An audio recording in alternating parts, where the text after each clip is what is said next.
because my mom was here working, and then I had to grow up with my grandmothers and like my mom's aunts and sisters. So I would be in one school, one community, one district, this year, and the next I will be moving on to another one for different reasons. One would be I'm very far from school and I have to like walk for like a lot of kilometers to get to school. And then, yeah, like after grade 7, I came to South Africa, and then I lived with my mom and my sisters. And then I thought like life was very, I didn't know, like for me it was moving from poverty to being middle class. But then I lived in a farm, like we still had to use paraffin and all those things. But to me it was really an upgrade, and I thought life was really good at that time. So life happened again. My mom lost her job, and then we had to move from a farm to a beautiful squatter camp near Cosmo City. If you guys know where that is.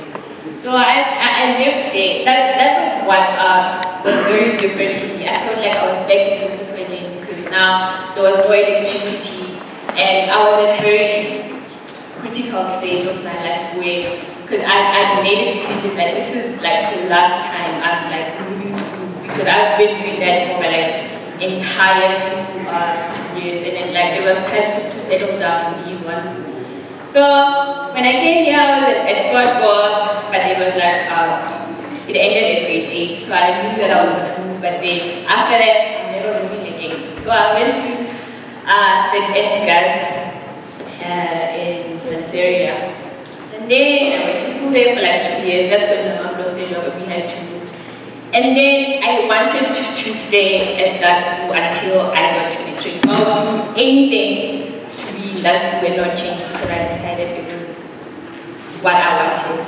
But then like it was really costly, because Cosmo City is just around the corner and there's a lot of schools there, but I wanted to be at ST, call it ST, and then I would travel for like a lot of kilometers. I would like back to square one again. And then like we had buses, it was different. But then there were days where I would miss a bus. I don't know how to use my time. So I would be very late, and then like the bus would leave me, and then I would take it, because in Lesotho it's normal. Like you get a lift, you're not worried about how like you'll be kidnapped or all these stories that you hear about not like taking lift. And I would do that. I would get to school every day doing that. But then there was this day, it was my birthday. Oh, my birthday was on the second day, but then like on the next day. So today I woke up, wanted to go to school. I was late again. I tried to get lift. I didn't. So I went back home. I got home. I was like, okay, it's fine. I won't go to school today. I'll go to school tomorrow on my birthday. So normally at home, like you need to say, we used to have one room back there. Like we had kitchen and bedroom in one room, and then like it was just how many of us? My mom and my 3 sisters. Okay, so we have I don't know what should I call it, a rule? Like okay, fine, a way. So like if it's your birthday, you wake up at 5 and we sing for you. That's your day. We're done. Yeah. Happy birthday. Okay. And then that day I wake up and then nothing. Like okay, today my birthday, I'm turning 17. It was back in 2008. I was in grade 10. Like, oh, okay, it's my birthday. People are not singing for me. They sleep. They're like, okay, fine. Maybe they just overslept. When they wake up, they will sing for me and I'll go to school. Nothing. I wake up and then I leave.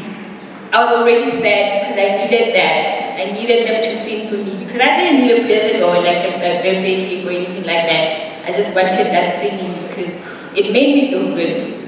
So I went to school. I got to school. I missed class. I would like to see myself as somebody who understands when they taught. Okay. So when I got to school and then like people in class didn't know what they were taught yesterday, and then the teacher was asking questions. and they couldn't answer. The teacher got really mad and he gave us a hiding, like all of us. I cried so hard, not because it was that painful, but then because it was like just everything building up. Nobody sent for me, it's my birthday today. I get here, I missed school yesterday because I didn't have money for transport. I didn't have a bus to take me to school. I missed, like, just things happened, okay? And I get here, the teacher's like very mean to me. I was not at school, he cannot do this. So it wasn't the teacher being unfair, the situation itself was really unfair. So I went out of the class, and I'm very obedient. Like, my teachers always known me for like being that person who would always cooperate. But that day, I just stormed out of class. I was like, no, you can't go outside of class. But I just went out anyway. I got to some corner, I cried, not like, like, you know how you scream like a little baby? I did that. And it was just dark around me. That's how sad I was. And then the teachers came and they were like, okay, what's going on? And then this teacher was really surprised because I'm not that type of person. He asked me what's going on. And I was like, you know what, I'll give you a lady teacher to talk to. And I talked to this teacher. Like, normally I'm a person that even when I'm really sad or when I'm really, I don't know, embarrassed, I will just giggle, you know. So I got there, the teacher talks to me, what's going on? I can't start talking about my family issues to people that I don't really trust, you know. Like, they didn't give me that opportunity. Like, it's a big class where like, there's about 85 students in class. So teachers don't really care about like every individual, you know. So I'll be there thinking, I can't begin talking about how I'm a student or how people didn't sing happy birthday for me, it's my birthday, I don't have stuff. Yeah, I didn't come to school because I couldn't do that. I just think, no, it's fine. Hey, and then I left it like that. But then what I'm really trying to say here is like how it is just important for us as individuals to have relationships in order to be able to get to know me better. So like I thought about it, and then like I remembered that, okay, this life doesn't just end here, because like I missed a step where when I was in grade 8, I was a Believing Tomorrow program member. So there's this program that was called Believing Tomorrow when I was in high school, when I just got here. And then Believing Tomorrow is a mentoring program where you talk about issues and then you are exposed to different careers, and then like, yeah, it was just a very good program for us that made us see things that we didn't really know existed, because where we were, our situation did not allow for us to know of things that are outside of where we were. So it was really normal that you grow up in a house that's just one room, and like there's like 5 people in that room, and then you have to share a bed and mattresses and then like all these things. I'm not trying to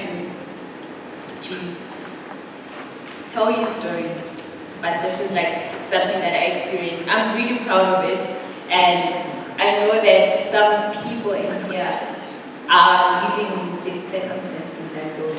So I'll just talk about it. So yeah, and we got to a situation where I just wanted to drop out of school at that point. I was like, okay, fine, this is not working out for me really well. So I'll just drop out of school, because at that point my sister was really sick and my mom had not, like, she couldn't get a job because all the jobs that she could get were far from where so she would have to move from there and go stay there. And my sister was sick, she couldn't leave.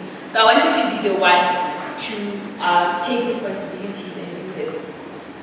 Okay, and then I remember, like, this thing reminds me of this whole thing that I talked about being selfless. Because if you are being too selfless, you will want to take care of the situation and, you know, do everything for your family. And that will affect your future. Because now, if I drop out of school because my family needs money, that means I'm being too selfless, and it doesn't help me. And then in the long run, it will not help me and my family. So there was this couple, Craig and Dale. they really helped me because they would tell me every day to go to school because they knew of the potential that I had.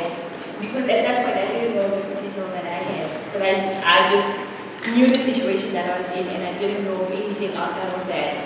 So they helped me really a lot because they came into my life, built the relationship, and then they were able to see me for who I am and like the things that I could be able to achieve. And then I applied for a bursary in Monash after grade 12, and here I am today. And then I started a program called Tomorrow Starts Today. That's very similar to what I was introduced to when I was in grade 8, and it's been really good. And the things that those learners achieve are really amazing because I've seen the potential that they have. This is like the second year with the grade 9s that I started the program with. And yeah, that's my story.